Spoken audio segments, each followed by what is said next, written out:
Happy day 3 floss tube. Before we get to day 3, I have some course correction for day 2 before we move forward. And I've just noticed, does anyone else's kids leave Post-it notes? They take them off something and just leave it stuck randomly in the house.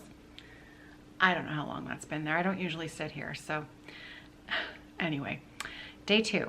I have received a couple of comments from stitchers who received a floss in their day 2 called Frost and Found instead of First Frost, which is supposed to be, of course, the day 2 floss. Now, what I think happened, because I'm quite certain that we didn't have a box of Frost and Found when we were packing the envelopes for day 2. That was a floss color from last year's holiday countdown. I have a very, very good feeling about the fact that I messed up when I was printing stickers for a batch of floss that was being wound, and somewhere in the recesses of my memory, Frost and Found came up instead of First Frost, and they were just mislabeled. So I'm 99.9% sure it is the correct floss. If you do have last year's floss pack and you'd like to compare just to make sure that you did get a different skein of floss, feel free and email me if that is actually the case. But again, I'm pretty certain it was just a naming error. So you should feel confident to go ahead and use that floss and know that it is First Frost. I'll eat my hat if I'm wrong, but I'm pretty sure they just got mislabeled. Okay, on to day 3. Happy day 3 floss tube. A beautiful card today. Roxy's wagging her tail for you. And today's floss color is the beautiful Smitten, which is a lighter shade of Suitable. Looking beautiful there together. Jacob's card of the day has given us a clue to his video treat. And if you head over to his channel, there's going to be something very tasty that he's going to share with us today. Just a lovely card. I'm going to remove the card. I have already completed my day 3 stitching. I did it first thing this morning, and you are going to love it. Today's stitching was so fun. Are you ready to see it? Ta-da! Look at that. How good is that? That was so fun to stitch. It practically stitched itself. It's really fun. I used the pin stitch to both begin it, as well as, this is hard to hold while I show you. Let's lean it against that. Okay. So I used the pin stitch to begin it at the top. I started right under that motif there, and then I used the pin stitch for both of these motifs that are down there. So I'm going to flip my work over and show you what the... Whoop. I'm not talking to you. I'm going to flip this over and show you what the back looks like. So there's my back side. Neat and tidy. Tips and tricks for keeping a neat and tidy back, if that's something that you care about. Obviously, this is not a make or break, it's personal preference. I always try to catch knots before they happen.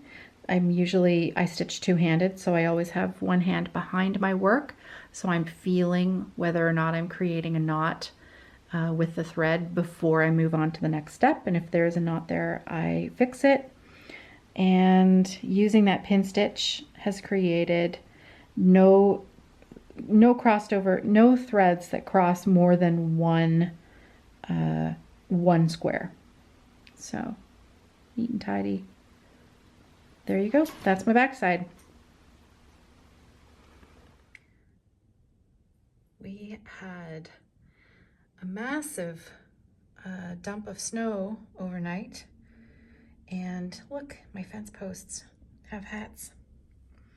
Those are my wild raspberry canes in the backyard there. You can see they each have their own dressing of snow. They're just so pretty. Yeah, we had a couple trees back there fall over in the last windstorm. Fortunately, they fell against a very stable tree, so we'll take care of them. They're not close to anything that that they would hurt, so we'll take care of them in the spring. Yep. It's pretty nice. Beautiful. It's time to switch out stitching that I keep in my kitchen.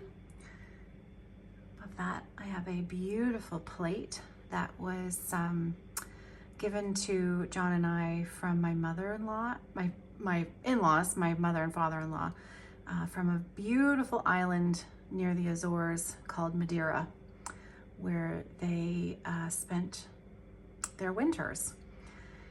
This is a piece by, it's a shepherd's bush. It's one of the, there's a series of them. I actually have a couple other of the charts that I've been meaning to give away, so maybe we'll do that later this week. I'll dig them out and we'll find them. But isn't that beautiful?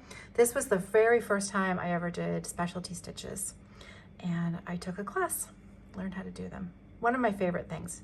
Hangs up in the kitchen year-round, except for when I exchange it for my Christmas piece, and if I forget to take my Christmas piece down. It has spent, there have been years where this didn't come down all year. So this is, let me just switch it out and then I'll tell you about it. There we go. Now the nail is not quite in the middle where it needs to be. However, it's in the perfect spot for the other piece, for the shepherd's bush piece. So I'm not moving the nail, it can stay. This was a design, obviously you can see I stitched it back in 2008, and it was a Sue Hillis chart. Love stitching this. Got a frame from Michael's. I think I put it in there. Yeah, easy peasy. Love it. Okay, so tick tick. My first official, well, second official, we did buy the big poinsettia. First official holiday decoration has been put up.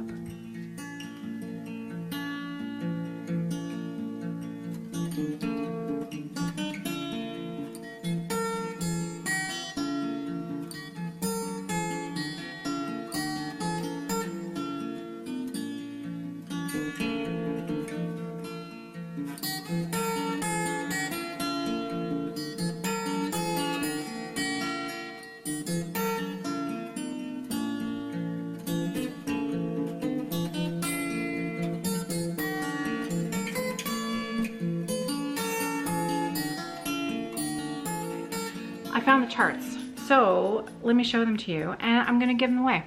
I know the light's a bit funny in here, but let's go with it.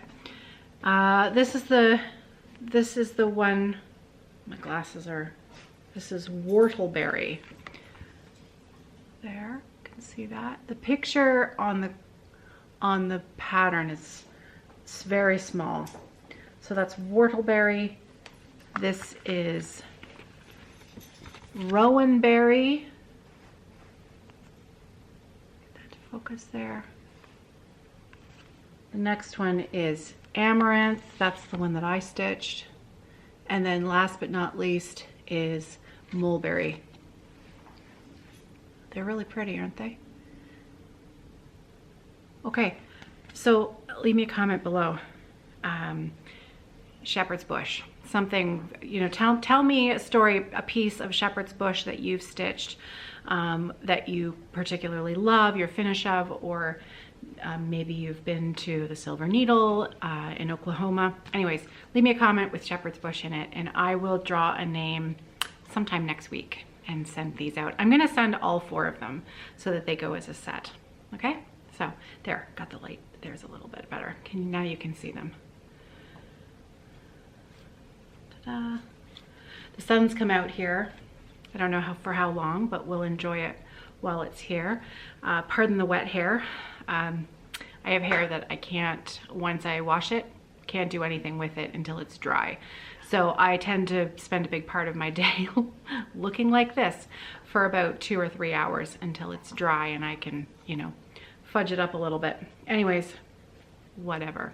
Okay, so there we go. Shepherd's bush 4 charts. I've taken off my glasses because I'm in the living room and the windows were, all you could see was glare on my glasses. So I honestly can't see a thing. Can't see a thing, so I'm talking into the void.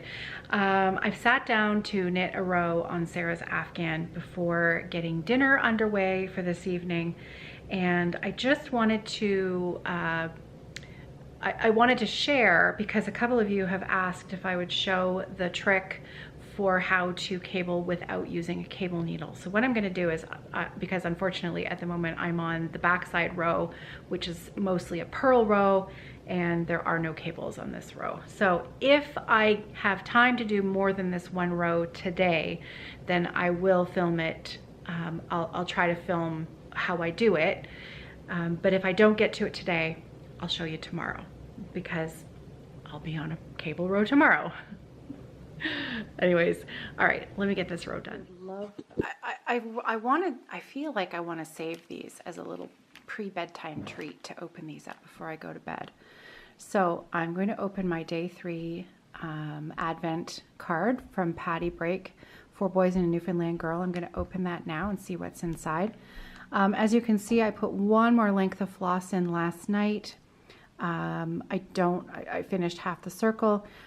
Thank you to the viewing friend who pointed out that the left side of the circle has a different count in the middle than the right side. So I went ahead and marked it on my chart so that I will make sure to get that right. And that should help me to get my circle to line up. So I'm really gonna try and finish my circle tonight. And then I can maybe add a few stitches of the day 2 floss, and let's have a peek and see what's in store for us for day 3. All right, day 3, we are adding this lovely bright yellow DMC 728. And there's a moon motif at the top and some fill-in on the day 2 motif that adds that color. But I don't think I'm going to get to that today. But I am going to finish my circle and see if I can add a little bit of the day 2 stitching in. And that's it for me today. Time for bed, and I will see you tomorrow for day 4. Happy stitching, everyone.